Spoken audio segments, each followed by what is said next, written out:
رسول اللہ صلی اللہ علیہ وآلہ وسلم نے فرمایا، اللہ تعالیٰ فرماتا ہے کہ میں اپنے بندے کے گمان کے ساتھ ہوں جو وہ میرے متعلق رکھتا ہے۔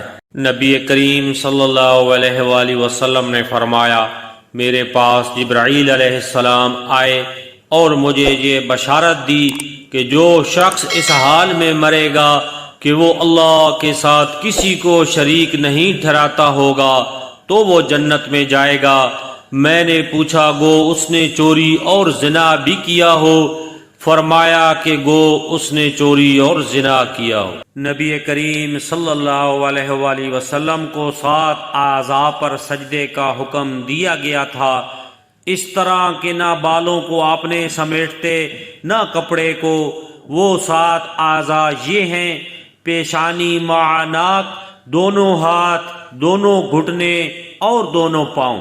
رسول کریم صلی اللہ علیہ وآلہ وسلم نے فرمایا، ہمارا رب تبارک و تعالی ہر رات آسمان دنیا پر آتا ہے، اس وقت جب رات کا آخری تہائی حصہ باقی رہ جاتا ہے، اور کہتا ہے کہ مجھے کون بلاتا ہے کہ میں اسے جواب دوں، مجھ سے کون مانگتا ہے کہ میں اسے عطا کروں، مجھ سے کون مغفرت طلب کرتا ہے میں اس کی مغفرت کروں۔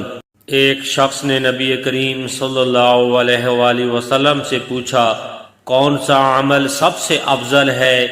فرمایا کہ اپنے وقت پر نماز پڑھنا اور والدین کے ساتھ نیک معاملہ کرنا، پھر اللہ کے راستے میں جہاد کرنا۔ نبی کریم صلی اللہ علیہ وآلہ وسلم نے فرمایا، ان تصویروں کو بنانے والوں پر قیامت میں عذاب ہوگا اور ان سے کہا جائے گا کہ تم نے جو بنایا ہے اسے زندہ بھی کرو۔